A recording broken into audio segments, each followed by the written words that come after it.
Good morning, good afternoon, good evening, everyone. Welcome to another episode. I think this is number 55 on the Managersim series. This is a pretty quick episode again, like the last one, because I'm just giving you a quick run through of what's been going on since the last episode. We've had one league game, and sadly my Elfsborg side lost to Gothenburg, but only just 1-0. Kalmar and Helsingborg still remain atop. Örebro and Gothenburg are third and fourth. If you look at the fixtures, there they are. That's what happened in the last tick. Good wins there for Halmstad. Kalmar, obviously, we lost. Helsingborg beat AIK only 1-0. VF beat Hammarby, so a bit of a blow there for Burnham's Hammarby side.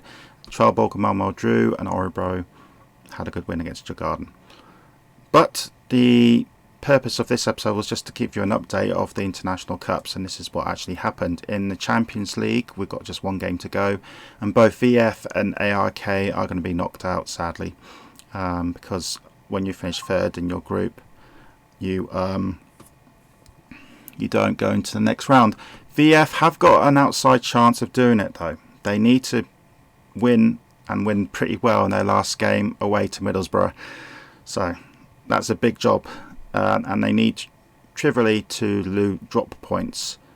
I don't actually see that happening, sadly. Let's go to the UEFA Cup. So when we left the UEFA Cup, it was round 3, and we saw the first legs. Helsingborg went through after beating Hearts 5-0 in aggregate. Gothenburg beat Trabzonspor 2-0 in aggregate.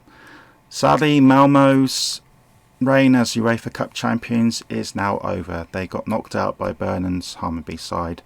It was a big job anyway, because they lost the first leg 2-1, and then in the second leg they sadly lost 3-1. So they lose 5-2 in aggregate. It was a good reign for Malmö though. Kay will be naturally disappointed about this, but they will bounce back next season, I'm sure.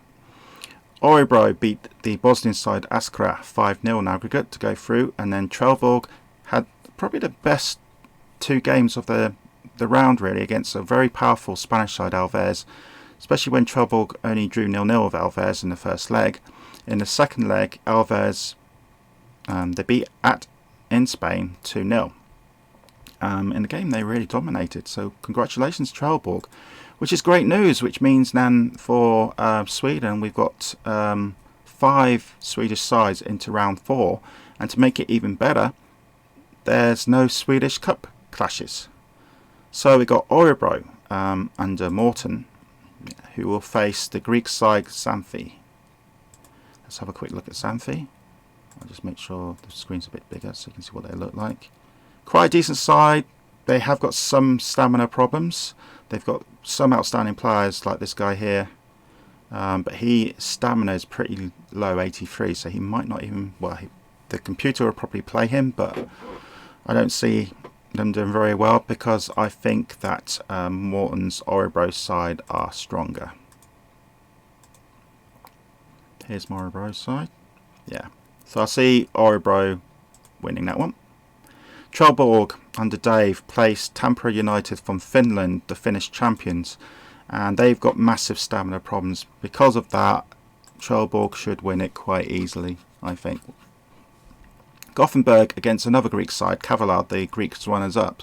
So both the champions and the runners-up of Greece are in this round. Kavalar, I've still got many. They have got stamina problems, but they're not too bad. But because of this, and because of Gothenburg's players, they should be much fitter, and they are. I see Gothenburg winning this, so I'll see them getting through as well. Burnham's Hammarby side, Gothenburg next. Gothenburg are against, we've done that, sorry. Hammarby, there you go, I was right for initially. Burnham's Hammarby side are against FC Copenhagen of Denmark, who I think got through the Intertoto. I think that's how they got through. They have got some stamina problems, and I think because of Burnham's Hammarby side are good, and Burnham's experience, they should easily win that. So I think they will get through. So there's a good chance, I'm thinking, that all 5 Swedish sides will get through into the next round. So 5 out of the last 8 will be Swedish sides, unless there's a shock. Now, last one, Helsingborg. Mike has got a tough game against Perugia of Italy. All Italian sides are generally quite strong, and you can see here they are pretty strong. This is going to be a really interesting tie because I think both sides are really good. Perugia have got a couple of stamina problems, especially this guy here, but I think that's probably the toughest opponent for our Swedish side is for Mike's Helsingborg. But Mike is one of the best managers in the game, so I'm sure he can do something about it. So it'll be interesting to see who wins that. Again, of my Elfsborg side are not in the European competition this year. And again, it depends on where my Elfsborg side finish. I do not know if I'm going to carry on in Sweden for next season, but we'll see. So that's the quick overview of the International Cup. So again, there's a good chance that all 5 Swedish sides will get into the quarterfinals. Both Swedish sides in the Champions League sadly are out, so they won't progress anymore. But VF did well to get to the second group stage. I'm sure they get some decent money. So we'll look now finally for the next fixtures, as we always do when we finish these streams. Oops, and the game's just done that. We've got an error, but I think I know how to solve this error. At a certain time every day the game reboots itself. Oh look, we've got a different font there. Let's see if this works. Oh yes, it does. There you go, back again. So let's look at the fixtures again. So the last 2 Champions League games are in the next tick. Again, VF need to beat Middlesbrough by a clear margin and hope trivially lose, which I don't see happening at all. And then next matches, we've got Djurgården against AIK in the all computer battle, so that'll be interesting. Malmo play Gothenburg. I'm home to Bernen's Hammarby, so it's getting tougher again for me.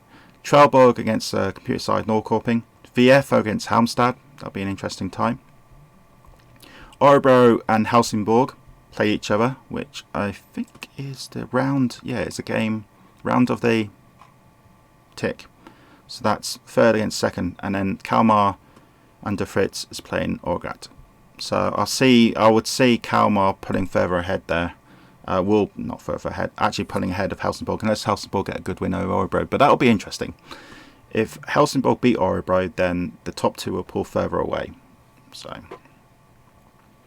I'm just hoping I've scored some goals. I've only scored 9 goals in 15 games.